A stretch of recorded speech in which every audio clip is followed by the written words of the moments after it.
وہ خاتون کے جس سے نسل امامت آگے نہ بڑھ سکی وہ بھی لاولد رہتی ہے. لہذا ام فضل سے کوئی اولاد امام کی نہیں ہوئی. امام واپس تشریف لے جاتے ہیں مدینہ منورہ. وہاں امام نے ازدواج کیا اور اس ازدواج کے نتیجے میں 10 امام دنیا میں تشریف لاتے ہیں. اور گویا امام کا جو سفر تھا اس کا مقصد ہی اللہ نے رکھا تھا کہ مدینہ تشریف لے جائیں, نسل امامت کا انتظام ہو سکے. اور جب 10ویں امام کی ولادت کے بعد سعادت ہو گئی مدینہ منورہ میں, اس کے بعد مامون رشید کو پھر خطرہ ہوا. اچھا, مامون تو خیر اس کچھ عرصے تک اسے خطرہ رہا لیکن خود واصل جہنم ہو گیا. اور پھر آ گیا تھا معتصم. معتصم جو ہے بغداد میں اس کی حکومت قائم ہو گئی. ام فضل مستقل خط لکھا کرتی تھی, پہلے اپنے باپ مامون کو اور اس کے بعد اپنے چچا معتصم کو امام کی شکایتوں میں. اور اس میں سب سے بڑی شکایت یہ تھی کہ جب یہ مدینہ تشریف لائے تو انہوں نے دوسری شادی کر لی ہے. ٹھیک ہے, تو تھوڑا سا شاید پتہ نہیں کہنا صحیح ہے, آسٹریلین مائنڈ کی تھی کیا تھا, بہرحال جرم تھا یہ کرنا وہاں پر اس کے ذہن میں. تو امام علیہ السلام نے, کیونکہ میں نے سنا ہے کہ یہاں پر یہ شاید ایلیگل ہے, میرے خیال میں الاؤڈ نہیں, تو خیر یہی گزارش کر رہا تھا. امام علیہ السلام نے جب دوسری شادی کی تو خط لکھا. جب خط لکھا کس نے, ام فضل نے. کسے لکھا؟ اپنے باپ کو مامون رشید. کہا کہ اس نے, یعنی امام علیہ السلام نعوذ باللہ توہین کے ساتھ خط لکھا تھا. کہا انہوں نے شادی کر لی ہے دوسری. مامون نے جواب دیا کہ جس چیز کو اللہ نے حلال کیا ہو تو میں کیسے حرام کر سکتا ہوں. اور شاید اس نے جواب اس لیے دیا کہ اگر وہ یہ کہتا, امام علیہ السلام پہ تنقید کرتا, تو امام السلام اسے پوچھ سکتے تھے کہ میں جو حلال کر رہا ہوں دوسری شادی, تیرے دربار میں جو اتنی خواتین گھوم رہی ہیں, یہ جو حرم سرا لگا ہوا ہے, اس کا کیا جواب ہے. ٹھیک ہے نا, تو اس کے پاس کوئی, امام السلام اس پہ سامنے جواب اعتراض کر سکتے تھے. امام علیہ السلام پر جب اس کی اپنی بیٹی نے اعتراض کیا تو اس نے جواب دیا کہ شریعت نے حلال کیا ہے, اور شریعت نے جب حلال کیا ہے تو اس میں کوئی گنجائش نہیں ہے. جب مامون خود واصل جہنم ہو گیا, اس کے بعد پھر اپنے چچا معتصم کو خط لکھا, اور چچا نے نوے امام کو پھر بلایا مدینہ سے بغداد. جب امام بغداد پھر تشریف لے کے جاتے ہیں, اب جب مدینہ سے نکلنے لگے تو اسی صحابی کو کہ جس نے سوال کیا تھا پہلے, اسے بلایا اور کہا کہ اب جب میں مدینہ سے جا رہا ہوں تو بغداد سے واپس نہیں آؤں گا. لہذا اب میرا یہ فرزند امام علی نقی یہ امام ہے, انہیں اپنا امام سمجھنا. اب میں ہمیشہ کے لیے رخصت ہو رہا ہوں. امام تشریف لے کر بغداد ہے. معتصم نے اپنے پاس رکھا. 2 روایتیں ہیں, یا وزیر کے ذریعے سے زہر دلوایا, یا ام فضل اسی ملعونہ نے امام کو زہر دیا. جیسے امام حسن مجتبیٰ کی روجہ نے زہر دیا, ویسے ہی نوے امام کی بیوی نے جو مامون کی بیٹی تھی امام کو زہر دیا. 2 روایتیں یہاں پر. ہو سکتا ہے کہ 2 مرتبہ بھی زہر دیا گیا, یہ بھی ممکن ہے کہ دونوں نے زہر دیا ہو, وزیر نے بھی زہر دیا ہو اور ام فضل نے بھی زہر دیا ہو. زہر کے اثر سے امام کی شہادت واقع ہوتی ہے. زہر اس طرح سے دیا گیا, جو وزیر والی روایت ہے اس میں یہ ہے کہ امام علیہ السلام کی ایک دعوت کی, معتصم کے وزیر نے امام کو بلایا اور کھانا پیش کیا. امام نے کچھ کھانا تناول فرمایا, کہا کہ فرزند رسول کچھ اور بھی کھا لیجیے. امام اٹھ کر جانے لگے, کہنے کچھ اور بھی کھا لیجیے. امام نے اس کی جانب دیکھا اور کہا کہ جو تیرا ارادہ ہے اس کے لیے اتنا ہی کافی ہے.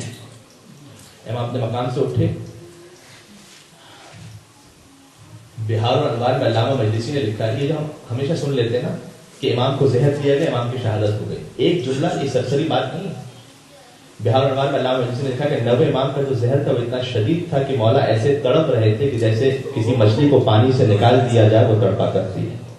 امام تڑپتے رہے زہر کی تکلیف سے, کچھ دنوں تک تڑپتے رہے. اچھا, اللہ نے سعادت عطا کی ہے الحمدللہ. آپ 90 امام کی مجلس شہادت میں یہاں پر تشریف فرمائیں. میں ایک بات آپ سے گزارش کروں, 90 امام کا روضہ کہاں ہے؟ کاظمین میں. کاظمین میں یہ ہے امام جواد. غنی اور جواد میں کیا فرق ہوتا ہے؟